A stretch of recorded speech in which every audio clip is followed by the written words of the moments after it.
থাক, আজকে মাছটা আমিই বানাই।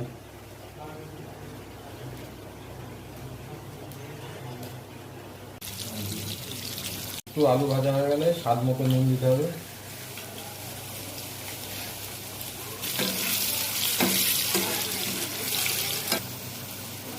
স্বাদ মতো হলুদ দিতে হবে, যতটা প্রয়োজন।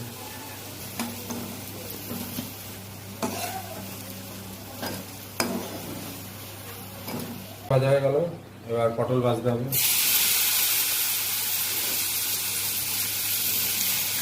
রুই মাছ খেতে ভালোই লাগে, দেখি আজকে কেমন হয় আমার হাতে। রোজই তো পায়েলের হাতে খাই।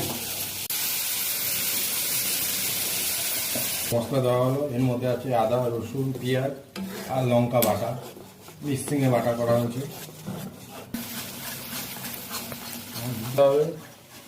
কষানো যদি লেগে যায় তাহলে